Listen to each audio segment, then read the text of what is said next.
I've spent a lot of time talking to Uber drivers, Lyft drivers, and taxi drivers over the last few months. That's because I'm working on a short documentary about the industry, so these folks are my primary source when it comes to research.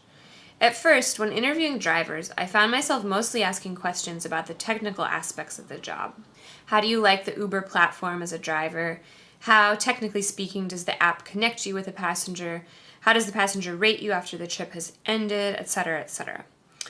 In other words, not terribly exciting questions, but the answers I got did provide useful basic information about how the professional driving industry works, and I needed that in the beginning. What I started to find, though, was that a really intriguing aspect of the new rideshare apps is the variety of people they bring to the industry. A lot of Uber and Lyft drivers are not career taxi drivers. Instead, they come from a wide range of professions. Here's a sampling.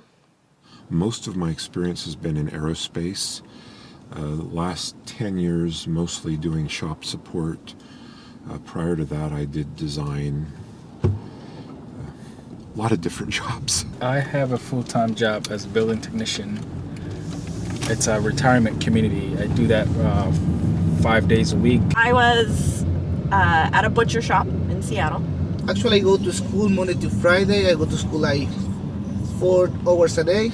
So at least my primary work, I'm a software engineer. I'm a full-time student.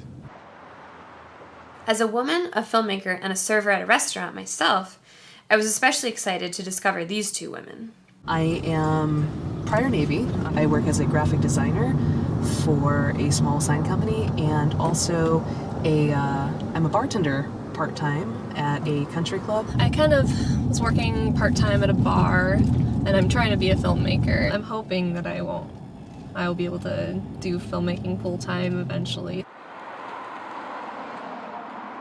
I think there was something strangely validating for me in discovering other young women entrepreneur artists who are creating a living for themselves through a variety of means.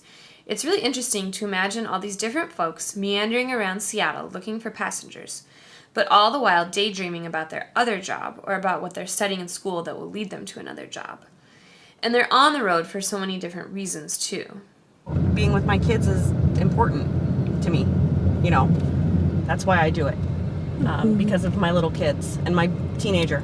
Thought it would be a line of work that I really enjoy because I enjoy driving, and it's kind of I also thought it would be a pretty good networking tool in a way, like to just talk to random people, whether they're in the tech industry or not. But chances are they would be in this area.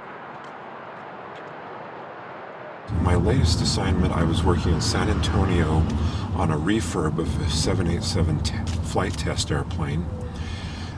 The airplane completed late August of last year. We got the job done, and I got laid off because, well, the job was finished. And I've been driving for Lyft for about a month and a half now. It's a fun gig where I enjoy talking to people and enjoy just chit-chatting. I've been looking for a job that I can do like 3 10-hour days and then just have the rest of the week to work on film, but that's been really hard to find. So that's kind of why it's kind of a perfect situation. To me, it's fascinating that such a variety of people from different backgrounds with a wide array of talents and unique career goals have all wound up with the same job for at least a few days a week. They may have almost nothing else in common except that they've all decided to spend several hours a week welcoming complete strangers into their cars and driving them wherever they need to go.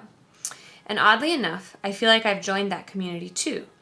I'm not driving for a rideshare company, but I'm having lots of interesting conversations in cars with people I've never met before, and it's all because I have a larger dream that is relatively unrelated to professional driving. So, just like all these other folks, I'll keep hanging out with strangers in cars and continue to listen to their stories in the hopes that it will take me somewhere.